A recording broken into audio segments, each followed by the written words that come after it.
Kailangan at gusto-gusto natin na magliwanag ang Panginoon sa ating daigdig, sa ating mundo.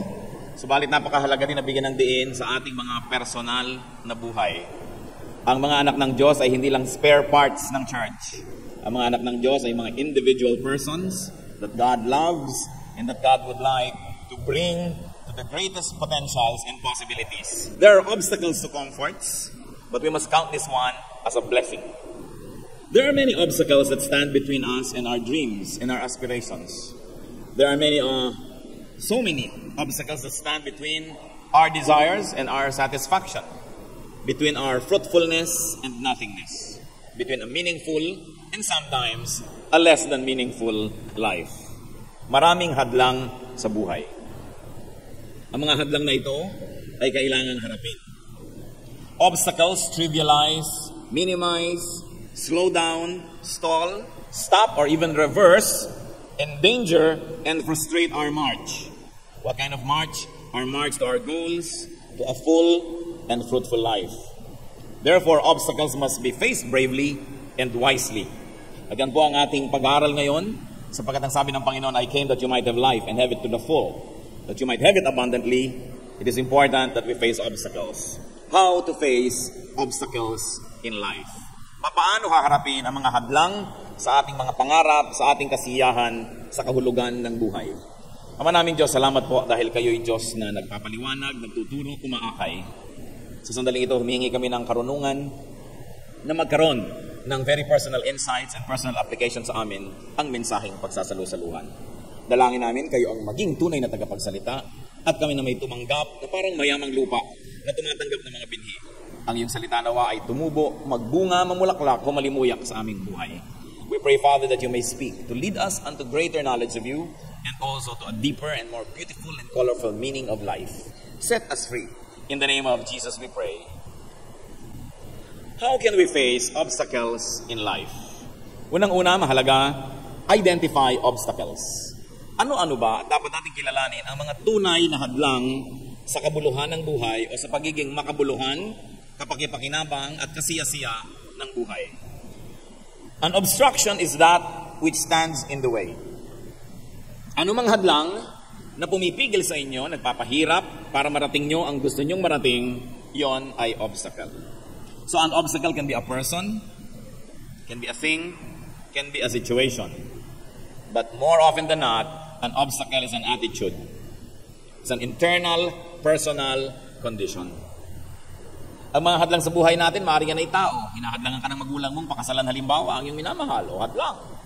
Hinahadlangan ka ng taong ito na pumunta doon sa lugar na yun. O hinahadlangan ka ng iyong office mate na umasenso o ng iyong manager o ng iyong supervisor. Maraming hadlang na tao. Pwede ka rin hadlangan ng bagay. Hinahadlangan ka ng ulan na mamasyal.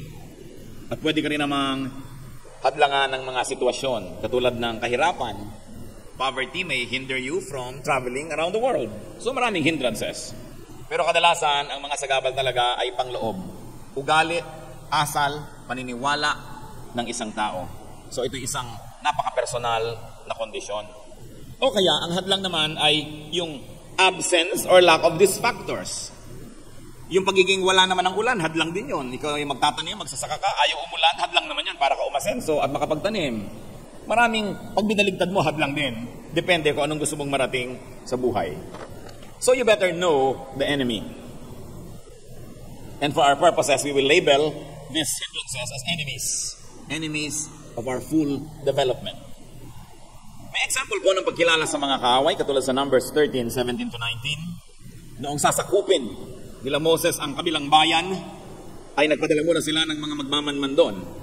When Moses sent them, the leaders of the Israelites, to explore Canaan, he said, go up through the Negev and on into the hill country. See what the land is like, and whether the people who live there are strong or weak, few or many. What kind of land do they live in? Is it good or bad? What kind of towns do they live in? Are they unwalled or fortified? So bago sakupin ng isang bayan, alamin muna ang kanilang kalagayan. So dapat kilalanin ang kalaban. At kung ituturing natin kalaban yung mga hindrances sa ating buhay, kilalanin yon. Identify real objects from just parts of the scenery.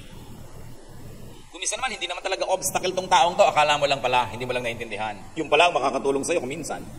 Hindi naman pala obstacle yung ulan o yung tag-araw o yung taglamig. Hindi naman obstacle na mahirap ka. Yung pa pala ang pagmumula ng yung lakas. So kailangan kilalanin mo muna bago mo tawagin na obstacle. Ask God to make you see obstacles clearly. Because sometimes with godly eyes and with the revelation coming from the Spirit of God, you will realize that something is a very beautiful tool and not really an obstacle.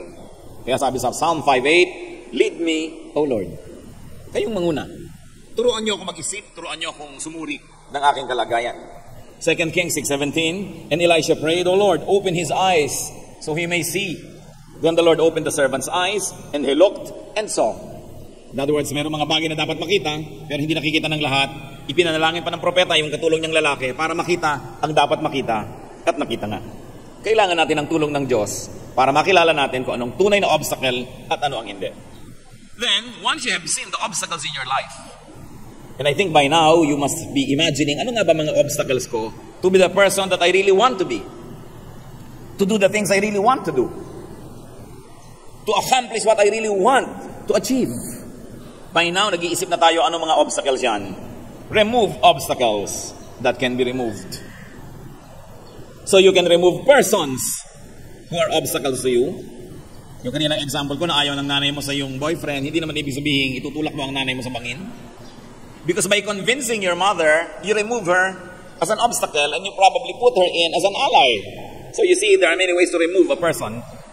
And the most primitive is literally removing a person from the scenery. But you can make a person change his or her mind with wise and with a blessed presentation. Remove persons. Remove things. Remove situations. But very importantly, change attitudes that hinder you. Because, brother, sister, you could be your biggest obstacle.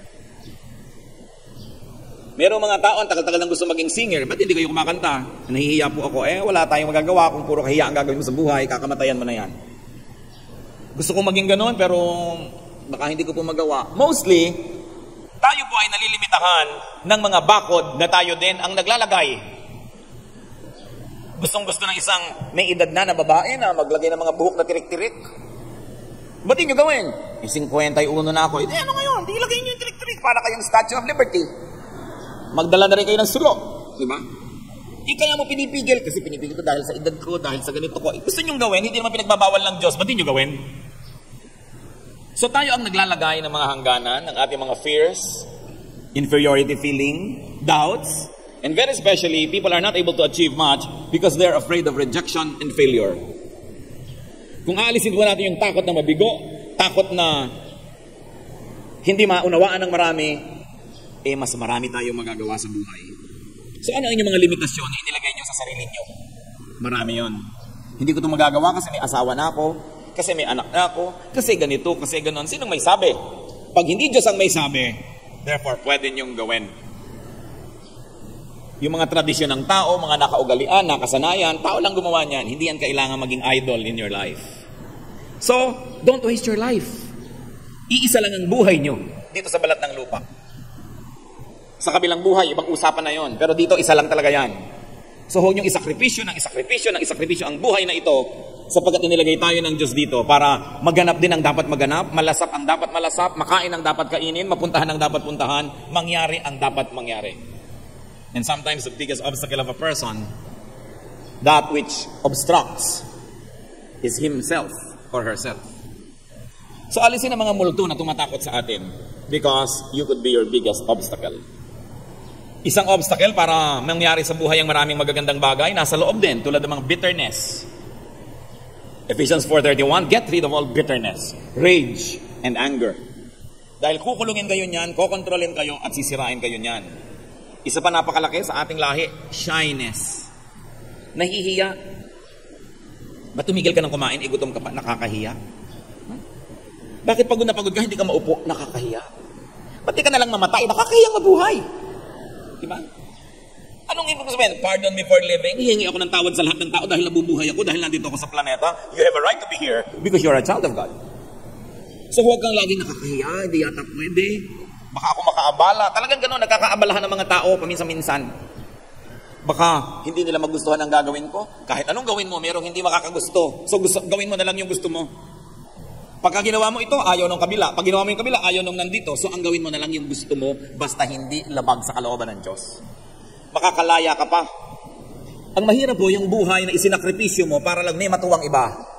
Pero habang natutuwa sila, meron din namang hindi natutuwa because you cannot please everybody. So, you might as well please God and yourself. And then let the others be pleased or not. If they are not pleased with you, that's their problem because they have their own life to live and to please themselves with. Pero huwag niyong gagawin na ang buhay niyo, props lang para magpaligaya ng iba. Paligayahin nila ang sarili nila, at kung nalulungkot sila na maligaya kayo, problema nila yon. Sabi ni Lord, I came that you might have life, and you might have it to the full. Hindi tayo binuhay ng Diyos para isakripisyo lang sa mga pangarap ng iba, sa values ng iba. Ang Panginoong Jesus ang nagsakripisyo ng kanyang sarili para tayo palayain. Sabi niya, the truth sets free.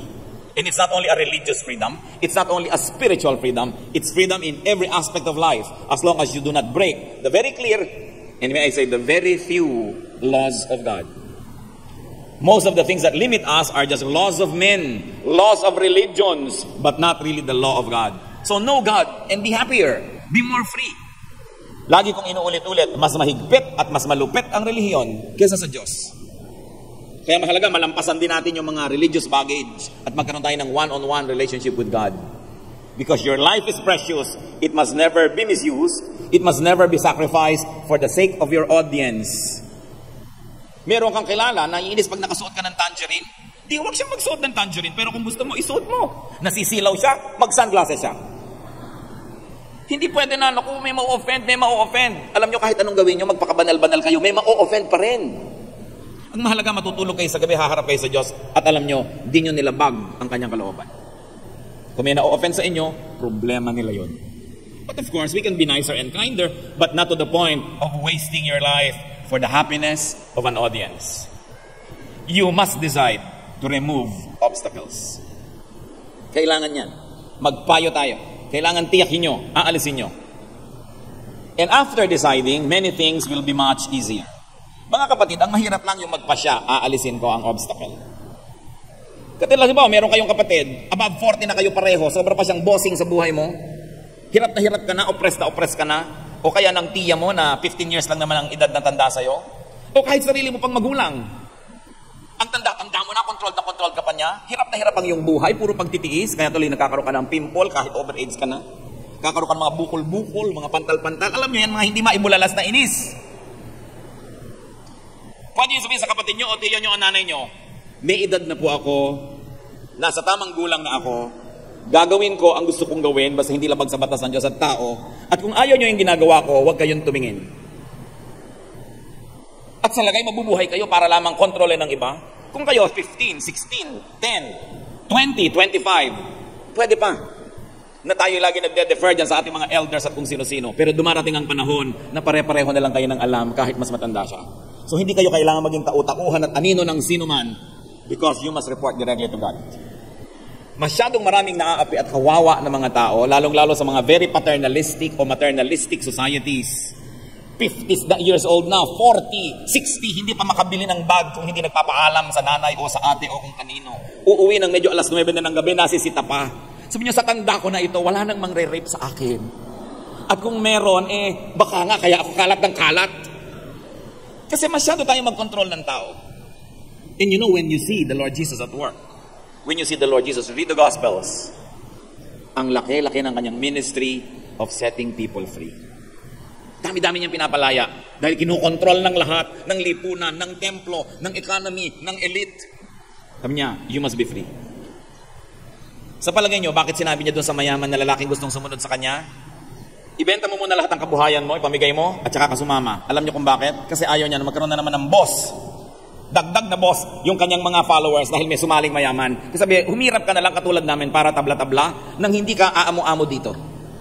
Kasi pinapalaya ng Panginoon ng mga tao sa sobrang daming amo sa buhay. Isa lang ang dapat nating talagang kilalanin ng Diyos. Igalang natin ang matatanda, igalang ang mga magulang, pero hindi dahilan para mawalan tayo ng sariling orbit at sariling buhay. At kung meron kayong ganong tiya, ganong kapatid, ganong kamag-anak, minsan lang sabihin nyo, pinapalaya ko na ang sarili ko sa pagdidikta mo, ate. Yung talagang nanginginig ang mga laman-laman dyan. Matatanda na tayo pareho, mabubuhay ako ng gusto ko. At kung ayaw mo, pasensya ka.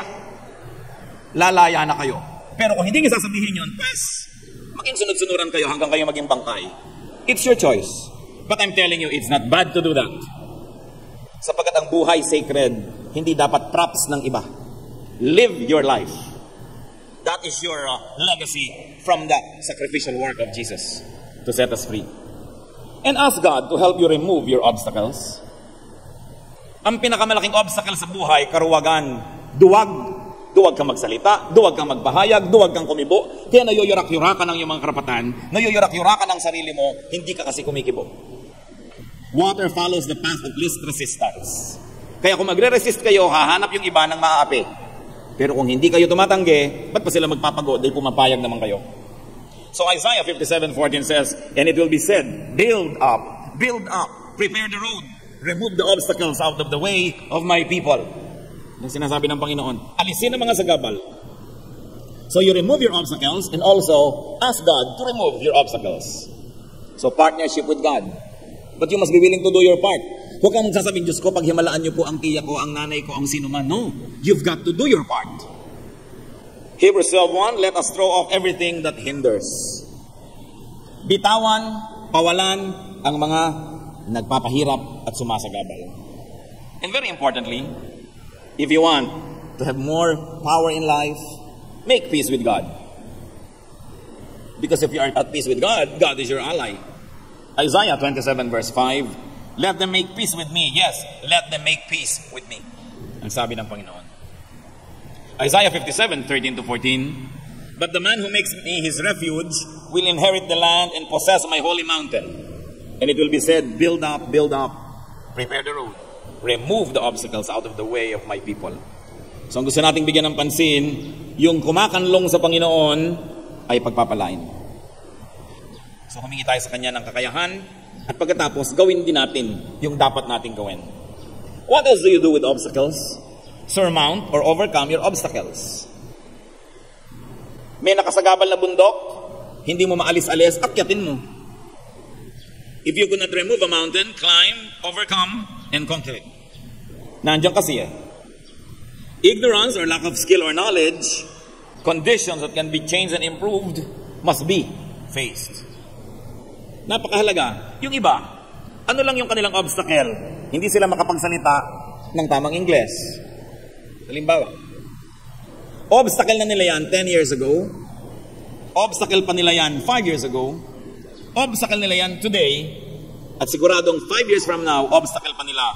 Kasi wala naman silang ginagawa para lutasin. So, akyatin mo yung bundok na yon.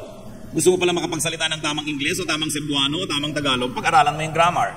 Invest time, invest effort. After a while, naakyat mo na yung bundok na yan, tapos na.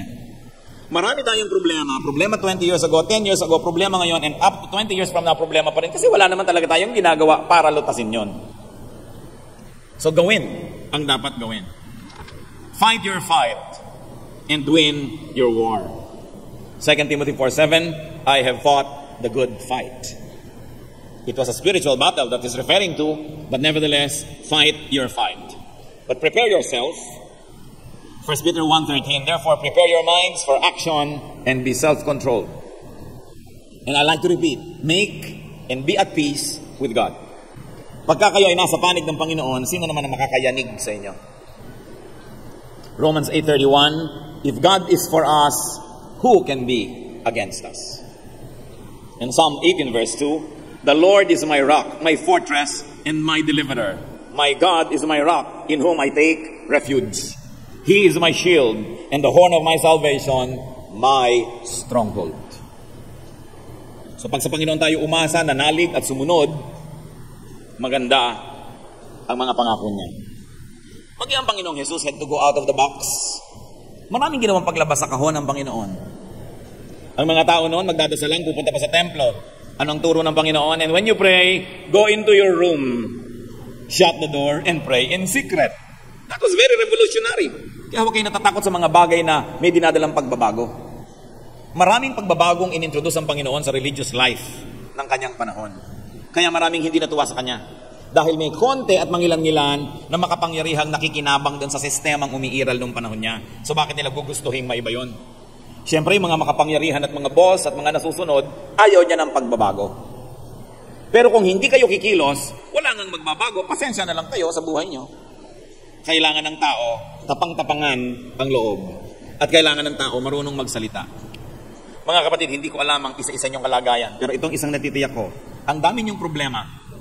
Lalo problema sa inyong kamag-anak, sa inyong asawa siguro, problema sa mga kasama niyo sa trabaho, sa inyong malalapit na mga tao sa buhay niyo. Problema kasi hindi kayo nagsasalita. Sinasarili niyo ang mga sama niyo ng loob. Hindi niyo ipinapahayag ang inyong mga damdamin at ang inyong mga pagtutol.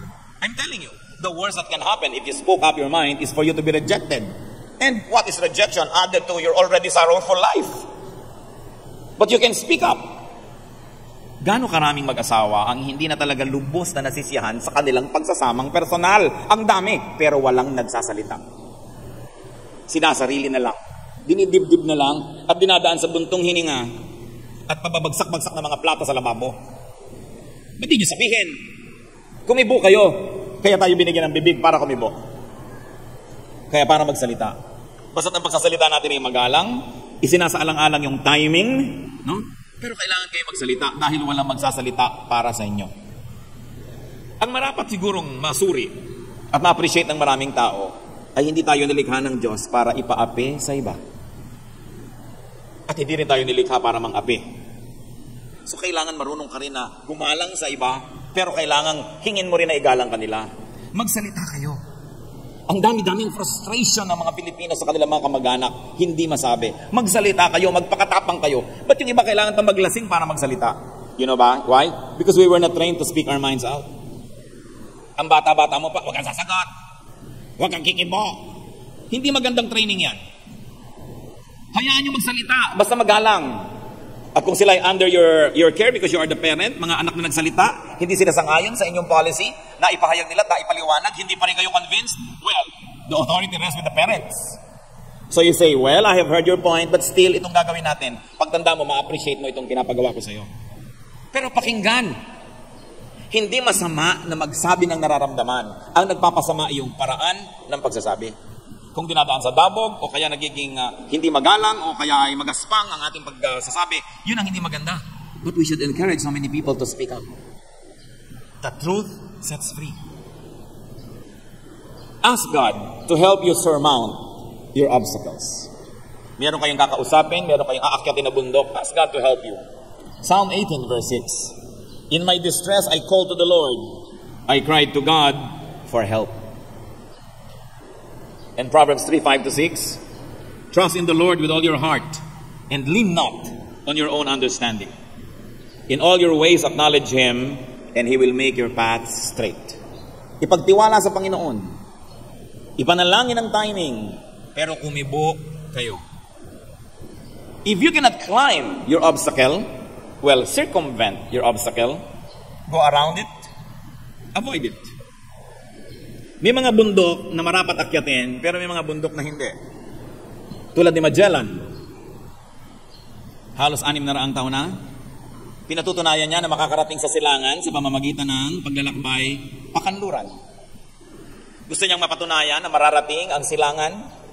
Pero nung ang kanya mga galeon ay nakakita ng napakahabang landmass ng South America, parang walang katapusan ang haba ng lupay na ito, alangan namang akyatin niya yung bundok. So anong ginawa niya? Niligid ang buong continent ng South America. At doon sa kaduluduluhan na malapit na halos sa South Pole, ay saka uli lumiko at nakarating sa Samar. At nataga sa Mactan. Siya kasi, lalakbay-lakbay siya, no? Pinapakialaman niya ang hindi kanya. So nakita niyo si Magellan, tumutol. Lupa niya, kinukuha ng iba. Pero anong nangyari sa higit maraming mga Pilipino? Sa katagalan, sumuko na rin. Ayan, na-conquer na api. Kaya nagkaroon ng mga nolimetangi rin, nagkaroon ng mga himagsikan.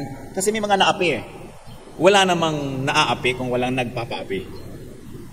Kapatid, kung api ka, isa lang ang masasabi ko sa'yo, nagpapaapi ka kasi. So huwag mong sisihin ang nang-aapi sa'yo.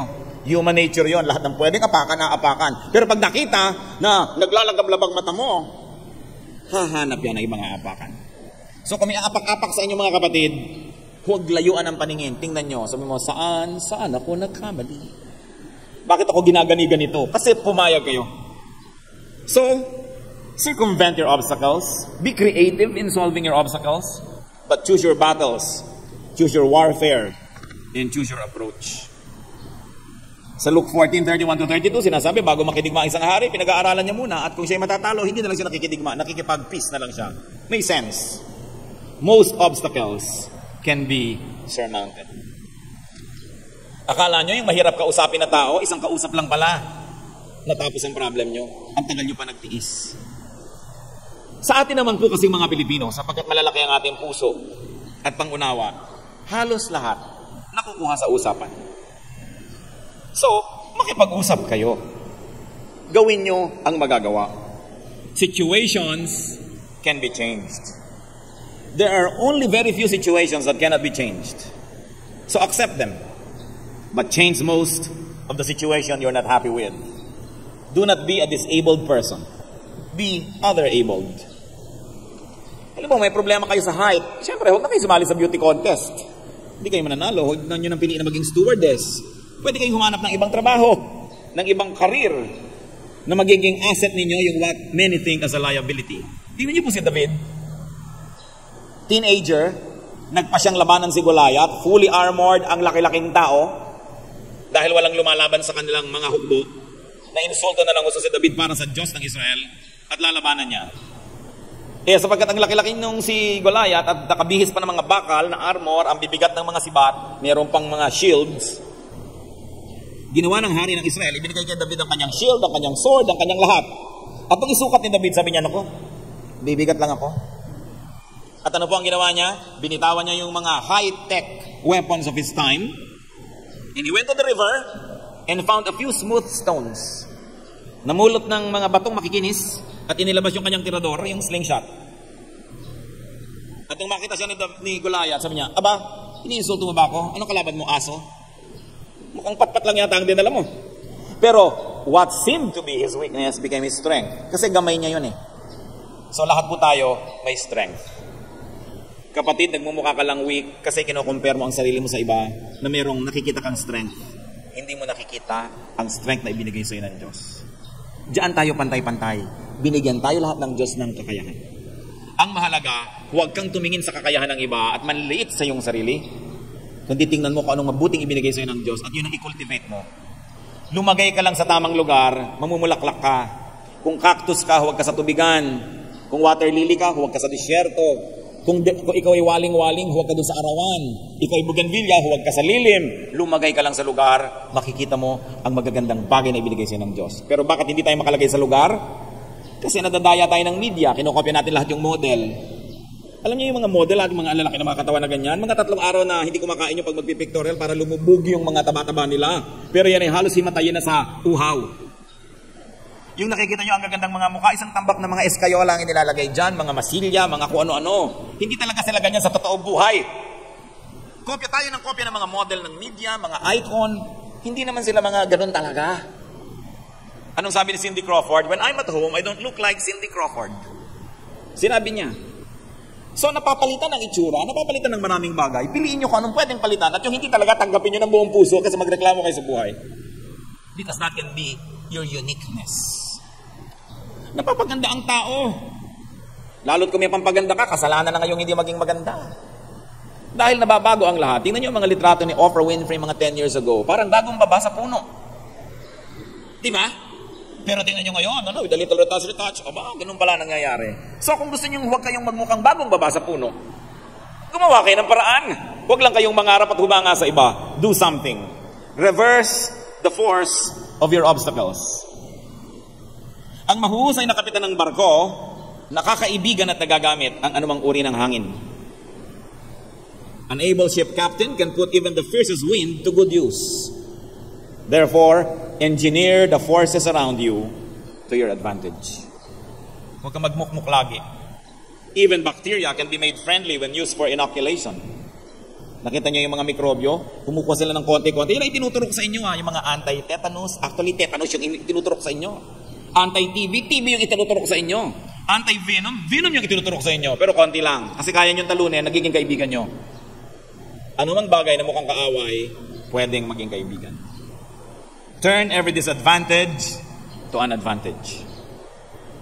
Just like the best way to beat an enemy is to turn him into a friend. So look at your situation and see what advantages you could have. Through reversing his attitude, even the Apostle Paul turned his thorn in the flesh into a blessing. Interestingly, ito pong si Paul ay meron sinasabing thorn in the flesh. Meron siyang tinik na nakatarak sa kanyang laman na pag gumagalaw siya ay masakit, nararamdaman niya. At hindi ito physical. Ibig sabihin, merong isang obstacle, isang discomfort, isang bagay na kung ilang beses na niyang idinasal sa Panginoong tanggalin, pero hindi tinanggal. 2 Corinthians 12:7-9, to keep me from becoming conceited because of the surpassing great revelations, there was given me a thorn in my flesh, a messenger of Satan to torment me. 3 times I pleaded with the Lord to take it away from me. But he said to me, my grace is sufficient for you, for my power is made perfect in weakness. Therefore I will boast all the more gladly about my weaknesses, so that Christ's power may rest in me. Ang galing po kasi ni Paul eh. Linguist, very well educated, cultured. He belonged to the upper class of the society of his time. Sabi niya, tinanggap ko na itong kapintasan o discomfort or hirap na ito at inaari ko ito na inilagay ng Diyos para pigilin akong maging mayabang. Ano po ang gagawin ninyo, kapatid, kung kayo ay 6-footer? Halimbawa, 4'11 kayo ngayon o 5'2". Anong gagawin nyo kung 6-footer kayo? O, mga kababaihan, kung halimbawa kayo 36, 24, 36, ano kaya ang gagawin nyo sa buhay? Meron ba nga akong kilala, tatadang peklat ang kanyang katawan? Sabi niya, alam mo, kung hindi lang pang night swimming ang kutis ko, ipaghahampasan ko ang legs ko sa 4 na sulok ng mundo. Pero wala akong magawa dahil eto to eh. So it keeps me humble. Kung isipin po natin na meron tayong sa tingin natin ay kakulangan o kapintasan, ano kaya ang nangyari sa atin kung wala yon doon? Kung ano kaya lahat ng gusto natin sa buhay na kamit natin, ano kayang uri ng ugali ang lalabas? So, even seeming thorns in the flesh can be read, interpreted, and used as blessings. Ang napansin ko po mga kapatid, sa tinagal-tagal na ng pakikisalamuha at pakikitungo sa isang katerabang mga tao, ang mahalaga, meron kang malusog na pagtanggap sa iyong sarili. Tinatanggap mo yung mga bahagi ng pagkatao mong hindi na mababago pa. Halimbawa, ang korte ng iyong panga, bagamat nababago-bago na rin yan ngayon. Ilalagari kung ano ang ginagawa. No? So, pero kung talagang ganun yun at hindi ka na makakapagsalita kung lalagariin pa yun, tanggapin mo na ganun ang panga mo. Dahil marami ka pa namang ibang bagay na pwedeng ikagalak tungkol sa iyong sarili. Halimbawa, ang ganda-ganda ng iyong atay, bagamat konti lang nakakakita nun. So, alam mo, ang ganda-ganda ng atay ko, sabi ng ultrasound. Ilagay mo sa litrato mo, sa ibabaw ng piano, atay mo. Marami ka pang asset. Sasaya tayo kung matututunan nating tanggapin at mahalin kung ano tayo. Bagamat baguhin ang pwedeng baguhin, pero meron talagang hindi eh. Talagang naubos na ang gamot sa lahat ng butika at beauty parlor, kinky pa rin yung buhok mo, tanggapin mo na. Diba? Gumawa ka na lang ng style na bagay. Kesa sa pinipilit mong tuwirin na mukha kang walis tambo. Bakit hindi mo tanggapin ang iyong sarili? Ganito ang itsura mo. Alam niyo kung sino ang magandang tao? Yung talaga maganda. Lalaki man, babae. Sa Tagalog kasi merong magandang lalaki. So ginagamit din natin yung maganda sa lalaki. Hindi yung ganito ang itsura, ganito ang kilay, ganito ang tenga. Hindi eh. Yung magandang tao, yung tanggap niya kung sino siya, at hindi niya kinahihiya yun, at pinabalandra niya yung sarili niya kung saan, na may confidence, hindi yabang, confidence, ang laki ng ginaganda ng ganong tao. Pero yung halos magkadapa-dapa para mag-high heels para lang tumaas, minsan lalo pang sumasagwa ang kalagayan niya. Kaya, ang Diyos naman walang ginagawang pangit. Nagmumukha lang tayong pangit pag ino-compare sa ideals ng advertising. Pero kaya mahalaga yung pananaw sa sarili. This inferiority feeling, this feeling of inadequacy. There was one very, very, very beautiful actress na nung tanungin siya kung anong insecurity niya, alam niyo sabi niya, physical pa rin yung insecurity niya. Kulang pa rin ang kanyang mga vital statistics. Nobody is ever contented. So keep improving. But while you are in this situation right now, fall in love with yourself. Hindi masama yun. Because charity begins at home. Kailangan ipinoproject mo yung mga strong points mo. At tanggapin mo na you can be strong in every aspect of life. Turn every weakness into a strength. Turn every liability into an asset. And very especially, you want to surmount, you want to overcome your obstacles, live in God's favor. And every curse that is released unto you can become a blessing. Nangyari na yan sa buhay nila Balaam. May nagbabayad sa kanya na sumpain ng Israel. Pero dahil pinagpapala ng Diyos ang Israel, kahit niya padala ng sumpa ang dumadating sa Israel, pagpapala. Pag gusto kayong pagpalain ng Diyos, sino ang makakapigil? Kaya ang unahin, makipagmabutihan sa Diyos. And then flow with spiritual law. Make peace and live in peace with God. 1 Samuel 14:6, nothing can hinder the Lord from saving, whether by many or by few. Walang nakakapigil sa Diyos. Gusto kanyang iligtas, konti o marami ang iyong hukbo, ililigtas kanya. Pati ang kabutihan ng lalaki sa kanyang asawang babae, may kinalaman sa malalalim na bagay. 1 Peter 3:7, husbands, in the same way be considerate as you live with your wives, and treat them with respect as the weaker partner, and as heirs with you of the gracious gift of life, so that nothing can hinder your prayers. So sabi, mga lalaki, maging mabuti kayo sa inyong mga asawa at nang walang hadlang sa dasal nyo. Kita nyo na, baka kami sa nahadlang-hadlangan ng mga dasal, hindi pala ganun kabuti sa asawa. May kinalaman. Kasi kung mabuti ka sa iyong asawa, natutuwa sa iyo ang Diyos, sino ngayon ang haharang sa iyong mga dasal? So lumagay sa lugar, mahalin ang dapat mahalin. And as we have already mentioned, live with what's there. Change what can be changed, accept what cannot be changed. Napakaganda ng example ng Panginoong Jesus na siya ay nananalangin at iniisip niya ang lahat na mangyayari sa krus ng Kalbaryo. At sabi niya sa panalangin, Father, if it is possible, let this cup pass. Pass na, Father, kung okay lang sa'yo. Sabi niya. But then, not my will, but yours be done. Kung pwede lang naman, pero kung talagang hindi, tatanggapin.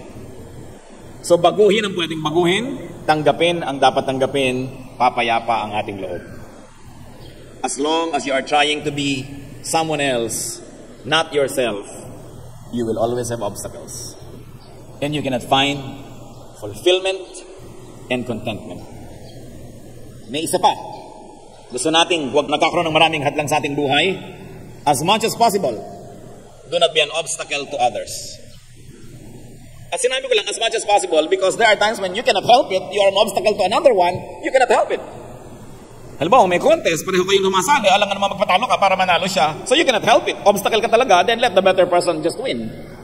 But as much as possible, do not be an obstacle to others.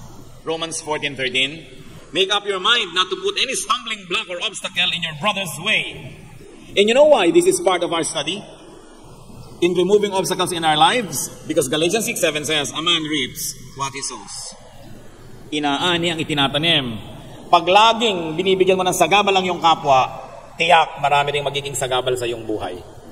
At balik na rin natin, kung marami pong sagabal sa inyong buhay ngayon, mag-aral-aral, mag-isip-isip, baka marami tayong inilalagay na sagabal sa buhay ng iba. Dahil inaani ang itinatanim. What goes around, comes around. A hindrance remains a hindrance only as much as you allow it. Dahil tulad ng bundok, pwedeng akyatin, at kung hindi maakyat, pwedeng iwasan at umikot ka na lang. May magagawa at magagawa. Ang mga hadlang ay nandyan, dahil hinahayaan mo. Romans 16:17, I urge you, brothers, to watch out for those who cause divisions and put obstacles in your way that are contrary to the teaching you have learned. Keep away from them. So, yun daw mahilig maglagay ng mga obstacle, layuan. Alam niyo may mga taong ganun. Huwag kayo masyado makipaglapitan sa kanila. Yung mahilig na mangharang, mahilig na makipag-compete, mahilig na bumigo sa kapwa, stay away from them.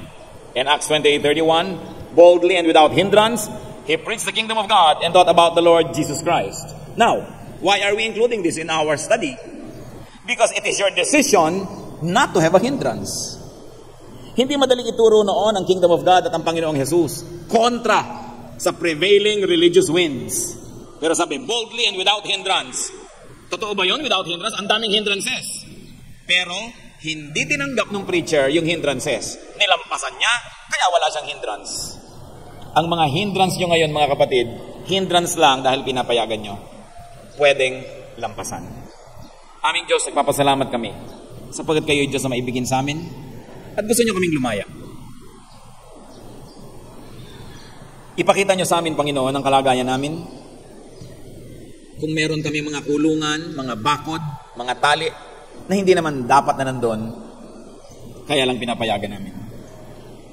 Ituro mo sa amin ang makadiyos, tamang paraan upang kalagan ang aming mga sarili, at ganun din, payagan ng iba na hinahadlangan namin, ikinukulong at itinatali namin na makalagan din sila.